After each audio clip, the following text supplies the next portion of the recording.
grande parte dessa questão da redução do risco é trabalhar na forma como a gente enfrenta essas ameaças, portanto, enfrenta a probabilidade de ocorrência dos eventos e como se reduzem as vulnerabilidades. Então, esse é um tema hoje quente na área de recursos hídricos. E aí a gente tem que mudar o que a gente chega à conclusão. Eu sou professora da Escola Politécnica, portanto, sou professora de uma escola de engenharia, e o que nós temos discutido é a mudança na forma de se projetar sistemas. Né? Hoje a gente, por exemplo, como é que a gente enfrenta essa questão das ameaças? Quer dizer, como que a gente trabalha com o risco nos projetos de engenharia? Então, por exemplo, os projetos de engenharia na área de água tradicionalmente trabalham com uma variável chamada período de retorno.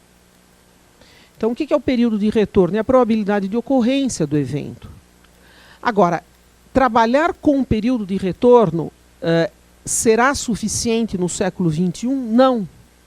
E não será suficiente por uma série de razões. Em primeiro lugar, porque a gente está reconhecendo a não estacionariedade das séries. Quer dizer, o período de retorno pressupõe estacionariedade das séries para trabalhar com o período de retorno.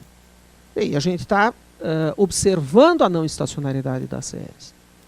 Então, o que são formas de se trabalhar com redução de risco num cenário de mudança?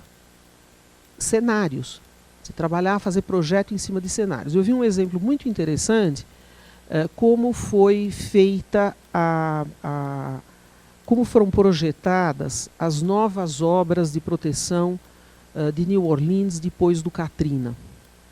Quais foram os critérios de projeto daquelas novas obras. Então, aquela foi uma visita muito interessante que nós fizemos, porque você via, por exemplo, tinha em alguns diques de concreto, que eles chamam de flood walls, né, quer dizer, que são os muros, né, de proteção da cidade, em que aqueles muros de proteção, estruturalmente, eles eram construídos como um muro vertical e estaqueados com estacas verticais.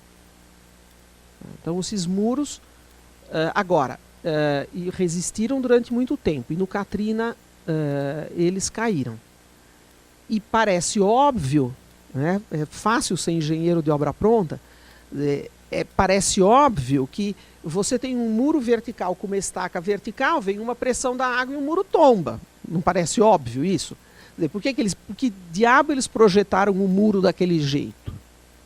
Se eles projetaram um muro daquele jeito, porque eles projetaram para um nível máximo previsto.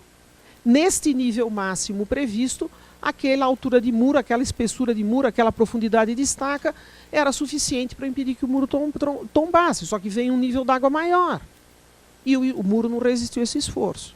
Então, agora, os novos muros que estão sendo construídos têm uma seção em L, as estacas são inclinadas, etc., de maneira a resistir melhor a esse momento de tombamento do muro. Agora, quais foram os critérios de projeto que levaram a isso? Eu fiquei muito impressionada porque eles fizeram 65 mil cenários, eles simularam 65 mil cenários para fazer uma envoltória desses 65 mil cenários, dos esforços gerados pelo vento e pela água, desses 65 mil cenários para fazer. Então, o furacão vem de todas as direções possíveis, quer dizer, o furacão tem o diâmetro A, B, C e D, o furacão pega o Mississippi numa situação de seca, pega o Mississippi numa situação de cheia, pega a maré numa situação de maré baixa, pega a maré numa situação de maré alta, ou seja, eles fizeram 65 mil combinações de velocidade de vento, tamanho do furacão, maré, nível do Mississippi, etc., etc., etc., para fazer o novo projeto das obras de proteção de New Orleans. Então, E isto são nós, eu não faço mais um projeto baseado em período de retorno. Né? Então isso é uma nova forma de projeto. O negócio é o seguinte, principalmente, quando você conversa sobre essas coisas de cidade, quando você pensa nessas coisas de cidade, se você pensa na cidade como uma mega metrópole, dá uma parálise, não dá? É aquela coisa que você fala nos Estados Unidos, que é o deer in the headlight. É quando um animal quer atravessar uma estrada e vê o carro chegando e fica paralisado e é atropelado, né? Porque você não sabe a dimensão do que está. Você vê só aquela luz imensa no escuro, você não sabe a dimensão do que está vindo, tá? Então, quando você olha para uma cidade como uma luz que você não vê, ela te dá medo, né? Você pensar, uma cidade como São Paulo, por onde você começa, né? Então, eu acho que a grande lição que a gente teve nesse projeto, primeiro escuta a cidade. A cidade é constituída de pessoas que somos nós, numa outra mesa, tá? São pessoas que pensam como nós, que são educados como nós, a maioria das vezes, e são pessoas que estão interessadas em fazer o bem. O que foi esse projeto? Esse projeto a gente concentrou em cidades entre 25 mil e 250 mil habitantes. Por quê? Porque cidades maiores, como Chicago, como Minneapolis, como St. Paul, elas já estão fazendo muito mais coisa. Tá? São as cidades menores, que têm menos condição de estarem no estado da arte, da ciência, no estado da arte, da ação, que nos interessaria mais. E porque essas cidades influenciam umas às outras. Então existe muito mais uma possibilidade de formação de rede de conhecimento, competição positiva, uma cidade competindo com a outra para ficar melhor, para ser melhor. E a primeira coisa que a gente quis identificar é o entendimento do que a cidade se preocupa. Em vez da gente pensar como a gente pode ajudar a cidade através de diferentes fatores ou setores, a gente pensou, o que é prioridade para vocês? Onde que vocês veem o impacto da questão climática nos seus setores? E a gente teve uma opção de surpresa. Aqui são a região dos Grandes Lagos e são as cidades com quem a gente trabalhou nesses anos todos. Uma das coisas que esse projeto, que foi inovador e que propiciou a gente fazer é o seguinte, primeiro, a regra número 1 do projeto, a gente só trabalha com cidade que quer trabalhar com a gente. Então a gente não foi atrás de nenhuma cidade, a gente fez workshop e o resultado desse workshop foi quem se manifestou, quem levantou a mão, a gente trabalha junto, porque é muito complicado criar uma situação de interesse onde não existe interesse, né? Então a regra número 1 foi que a gente trabalhou com quem queria trabalhar conosco. A regra número 2 é que existia uma flexibilidade no financiamento em que a gente podia proporcionar às cidades pequenos financiamentos de projetos particulares. Então, as cidades concorriam ao financiamento em torno de 25 mil dólares e desenvolviam um projeto. E isso, dentro dessa perspectiva, as cidades realmente desenvolveram um relacionamento conosco de longo prazo. E eles escolhiam esse projeto, eles podiam fazer o que eles quisessem dentro dessa perspectiva de adaptação. E a gente criou um conselho de cidades sustentáveis na questão, e é um conselho de cidades que se reúne periodicamente, conversam umas com as outras, dizem o que estão fazendo umas com as outras e o que estão fazendo conosco e se aprende entre as cidades o que funciona e o que não funciona.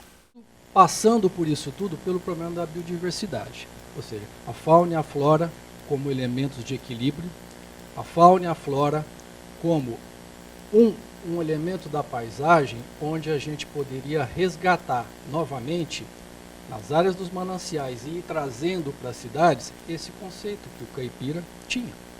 O tempo da universidade é muito diferente do tempo da gestão pública, que é muito diferente do tempo da iniciativa privada. Essas são três coisas que caminham sincronicamente, mas cada uma no seu tempo. Quer dizer, não há possibilidade disso dar certo. Não tem como isso dar certo. São três entes que atuam sobre o mesmo espaço e que não se conversam, não tem possibilidade de se entender. E quando surge uma questão crucial como essa da água, fica todo mundo querendo jogar a culpa um no outro. E a culpa não é de um ou de outro, é de todos, é solidária. Não pode esperar da universidade uma resposta que ela não pode dar, porque ela está lidando com outras questões, ela está olhando tempos mais longos, né? E talvez ela, então, pudesse falar, olha, muito bem, vamos fazer aqui tipo assim, um observatório da paisagem. Né? Chama todo mundo, e aí, a partir desses conselhos que já existem em várias áreas, né, essa base dada pelos conselhos, agora criar um ponto de saída disso, mas que pudesse articular de forma mais crítica, mais meditada e gerar, inclusive, mecanismos de transformação do próprio ambiente. Por quê? Porque são esses agentes que vão atuar. Por que eu estou falando da questão da terra e não da questão da mobilidade?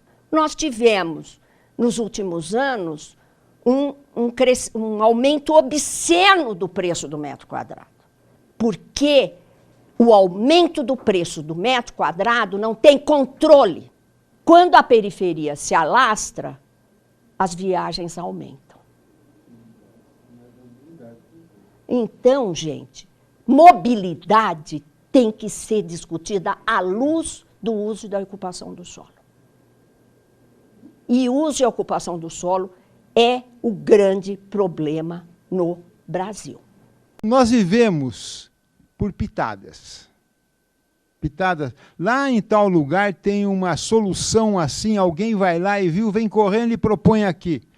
E que essas coxas de retalhos nós queremos trazer das cidades que têm estrutura para uma cidade que não tem estrutura. Estrutura construída geneticamente. A nossa genética urbana é péssima. Nós somos consequência de uma cidade criada por leis de anistia, baseado em construções e loteamentos irregulares. Nós viemos, você pode ler a cidade, isso aí, legislação desrespeitada. Se nós tivéssemos respeitado, por exemplo, os pensamentos contidos na legislação de 1930 sobre o recuo ao longo dos rios, as faixas de proteções e nas nascentes, a cidade seria outra. Nós teríamos água, Laura, nós teríamos tudo que você quer e que também eu quero, se nós tivéssemos respeitado a lei. Agora, nunca se respeitou. Outra coisa que é relevante é pensar que a Prefeitura de São Paulo é um território de poder. Eu sou funcionária pública da Prefeitura de São Paulo. Eu acompanho isso desde sempre. A cada 2 anos, tudo muda. Mudam as pessoas, o que era certo vira errado, ainda mesmo dentro da gestão. Claro, pode não mudar, mas frequentemente muda. Mudam as pessoas, às vezes mudam os nomes das mesmas coisas. Então, e mesmo durante uma gestão, esta secretaria é território do poder de uma turma e aquela da outra. Esta lei que está aqui, que institui a nova política nacional, ela tem um saldo de mais de 1.000 mortos. Por que hoje ela é a grande coisa que nós temos que seguir? Porque a partir desses 1.000 mortos, dos eventos que aconteceram na região serrana do Rio de Janeiro, que a política de proteção, tanto é que o nome proteção passou a ser colocado junto com a Defesa Civil, de criar um outro olhar. Quer dizer, essa questão de deixar de gerenciar risco, de emergência, para gerenciar risco, começa a partir daqui. Então, acho que é importante frisar que precisaram morrer mais de 1.000 pessoas para que se começasse a pensar diferente de como trabalhar essa gestão. E ela trabalha aquela coisa, prevenção, mitigação, preparação, resposta e recuperação dentro dessa temática toda. Agora, aqui que está o grande caminho a seguir, né, dentro de uma visão sistêmica, que muitos gestores têm que começar a olhar. A questão dessas questões todas, das consequências, e a própria questão da prevenção, não é só uma prerrogativa do pessoal da Defesa Civil. Porque é bem assim, quem cuida disso numa cidade? Joga no colo da Defesa Civil. A política nacional coloca que a política deve integrar todas as políticas setoriais. Então, ali está destacado desenvolvimento urbano, saúde, meio ambiente, mudanças climáticas, né? Gestão de recursos hídricos, foi falado aqui, né? Geologia, ou seja, todas as políticas da gestão pública têm que ser trabalhadas de forma integrada. Quer dizer, eu não posso querer olhar de forma fragmentada, né? Então, acho que é importante ponderar um pouco isso, e é um desafio que muitos municípios estão tendo que fazer, inclusive São Paulo começa a fazer praticamente agora, depois das mudanças. Não existe uma solução única, mas é um elemento importante que devemos ser reconsiderado, devemos considerar nesse processo de reajuste, de olhar para os sistemas naturais, para os sistemas artificiais que o homem controla, e em vista da precaução, fazermos um reajuste, né? De onde estávamos, onde estamos e para onde gostaríamos de ir. Entra governo e sai governo, nós estamos numa taxa de sempre 25% da população na região metropolitana que vive em condições precárias. O informal não é porque não tem propriedade. O informal é que ele vive em condições precárias. Então, ele vive uma privação. Então, a vida cotidiana na metrópole é uma vida de privação. E aí, pensar em como é que uma pessoa que vive numa condição de privação possa ter uma consciência ecológica, se ainda está motivado e mobilizado para poder viver na metrópole. Então, existe um conjunto de questões que é absolutamente importante, não é, para que a gente consiga pensar efetivamente como mudar a cidade de São Paulo.